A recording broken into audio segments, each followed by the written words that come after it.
Tri-County Tech is celebrating 60 years. I mean, it's hard to believe, a 60th year anniversary. Opened in 1962, and 60 years later, located in all three service area counties with 3 community campuses, our Pendleton campus, and centers and quick job centers located all throughout the area. So it's an amazing history and an amazing partnership with our 3 counties.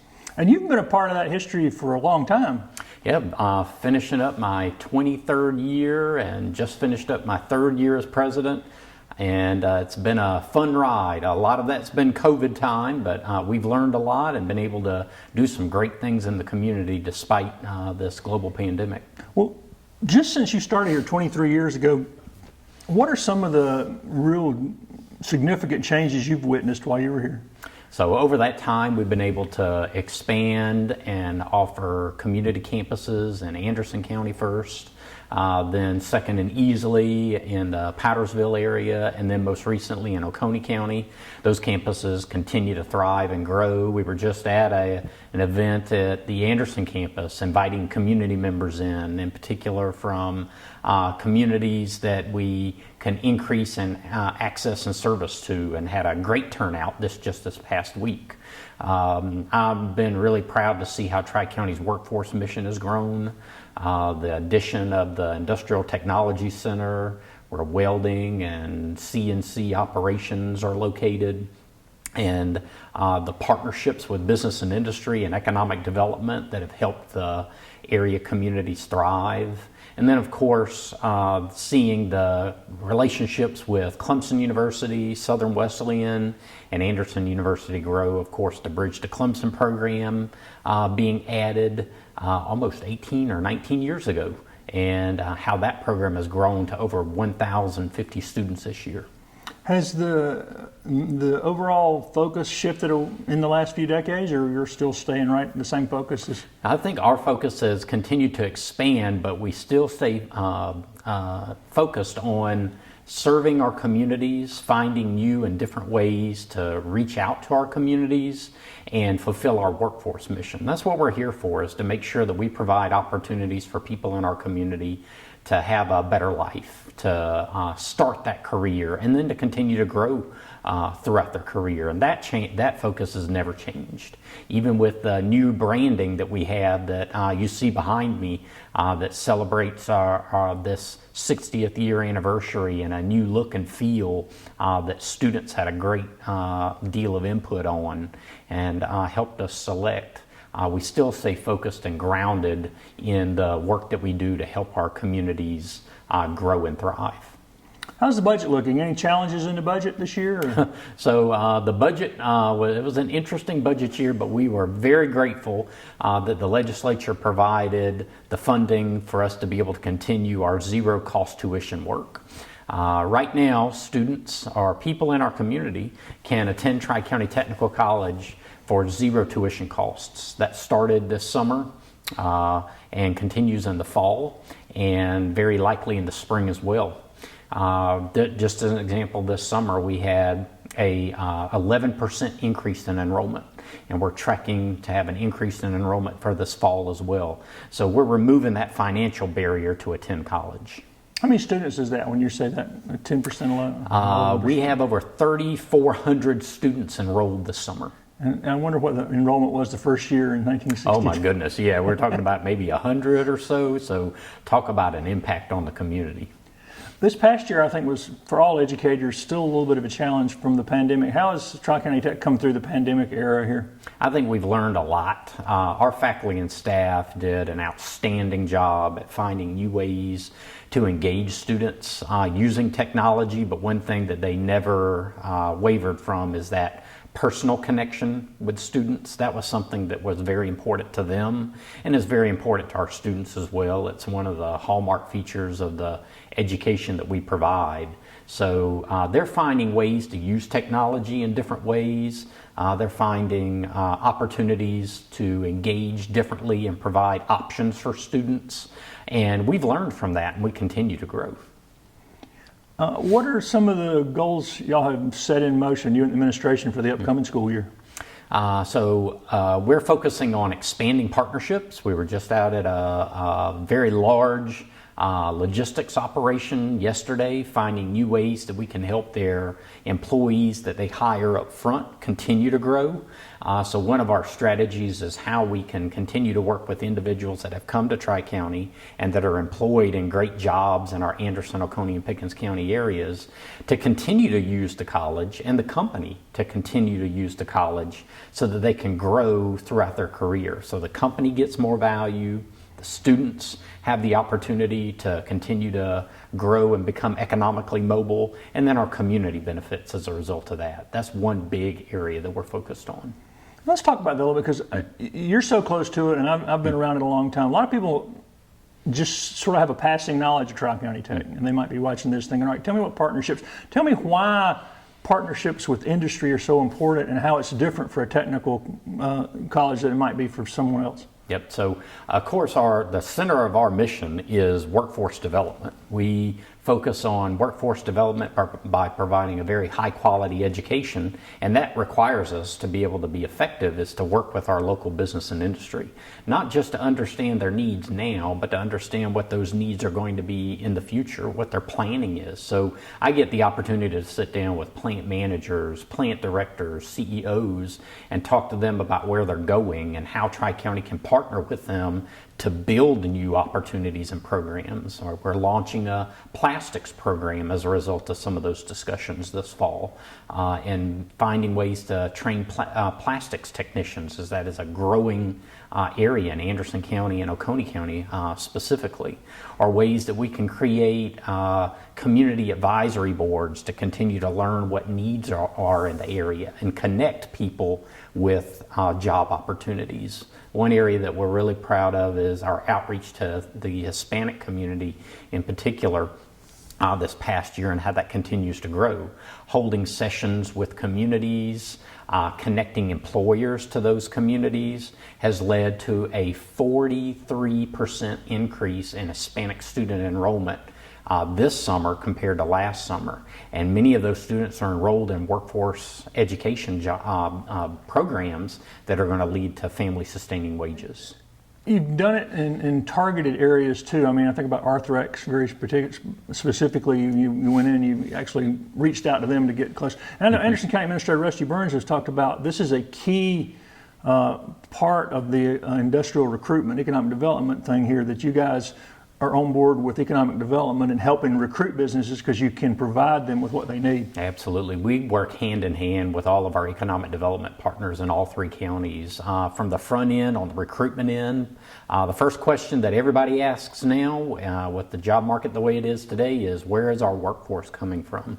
And Anderson County has been extremely successful at recruiting new companies and helping current companies to grow. And I think part of the secret sauce of that is our work with the Anderson County Economic Development Office and finding ways that we can continue to serve those businesses and provide programming that meets their needs.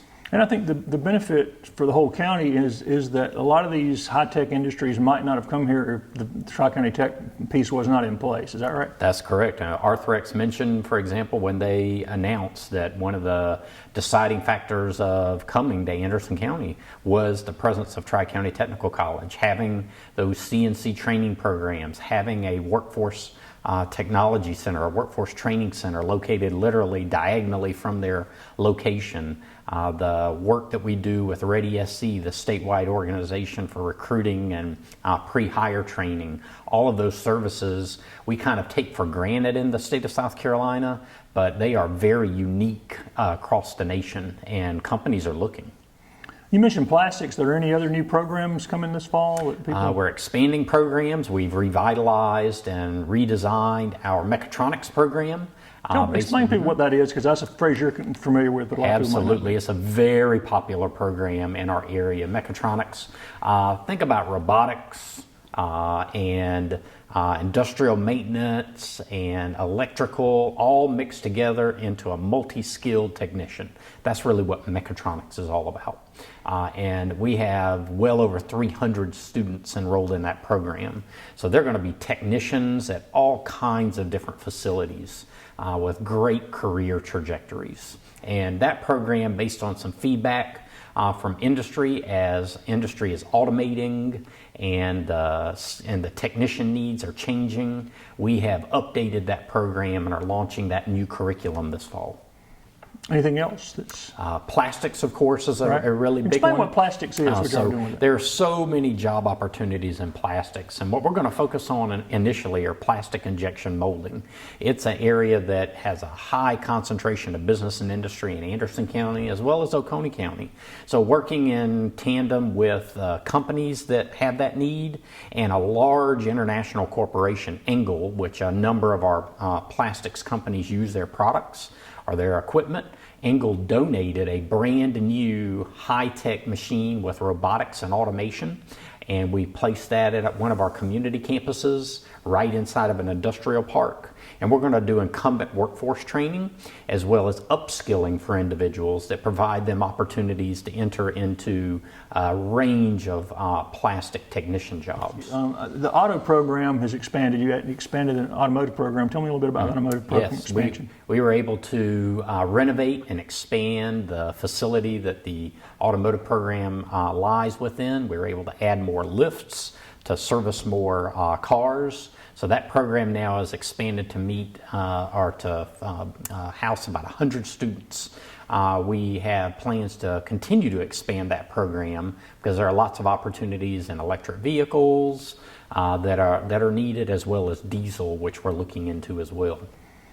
Are there any programs that are growing faster than the others, or you have any most demand from students? I'm talking about on that side. Yes, you see in all of those areas, mechatronics, automotive, a number of our, of course, arts and sciences, interest in nursing continues to grow. So it really is the gamut. And I guess in the years you've been here, you've seen salaries grow exponentially for your graduates. Absolutely. One of the things that we pay very close attention to is when our graduates complete and move into the workforce, that we're making sure that they are earning a family sustaining wage. So when we look at our programs and look at new programs, that is a factor that we pay very close attention to, is are those offerings providing pathways into the workforce that are providing a family sustaining wage. We work with the United Way to make sure that we look at those standards, as well as a number of other organizations, and partner with those companies that are providing those wages to people, because that's really important in building a strong community. And another part I think sometimes people forget is your certification program for like builders and for professional certification. Remind people what kind of programs you have for that. Absolutely. We have an entire area at the college called Corporate and Community Education. You think about the programs that require anywhere from 6 weeks to 14 weeks of quick training and education that puts individuals directly into jobs. That ranges anywhere from CDL truck driver training to power lineman, forklift operator certifications, South Carolina manufacturing certifications, the whole range in those areas, as well as a number of healthcare areas that are very interesting, like certified nursing assistants and patient assistants. Phlebotomy, electrocardiography, a number of programs such as that. And then the business areas in medical coding and computers. So the whole range of those very short-term programs are matched with what our local businesses and industries need. And those programs are also right now, through the fall term, have zero cost tuition. I noticed too when Tri-County Tech does an event, there's one coming up soon. It'll probably be over by the time we do this, but as a health clinic you are doing, that you involve students in those areas in these events. Is that? I mean, tell me how that intentional work helps the students and the community. Correct. So a number of things that we focus on is how we can better serve our communities, and the healthcare event or health awareness events that are occurring, like one in Anderson this weekend, are an example of that, where it provides students with an opportunity to translate what they're learning in the classroom to real life, they're actually doing community service as well. So we call that service learning. And we've got a number of programs, many of them in healthcare, in our business areas, and as well as in our university transfer areas that deliver service learning opportunities so that we can provide those opportunities to the community, and the students learn as well. What community needs are and engage with the community differently. Another really neat one is HVAC. They actually have a little mini bus that drives around as a part of a class in the summer and provides service to HVAC units for those that are in need. What about over the next, do you have any programs you've identified maybe in the next 3 to 5 years you'd like to add? Or? Oh yes, we are right now looking at the next 3 years of our academic program mix, and things that are on the radar right now that our local advisory committees have informed us that we need are things like dental hygiene, diesel mechanic. We're looking at some biomedical device manufacturing training. All of those are ones that we're actually getting ready to discuss with our curriculum and instruction committee of our board. Those are in the evaluation phase right now, and I fully expect that those are the kinds of programs that we'll be adding in the coming years. And you talked about growth. You still got plenty of room for people who want to. Absolutely. There's always room for individuals that are looking for an opportunity to change their life or change their career. So enrollment continues to the end of July. So lots of opportunity to start their journey at Tri-County.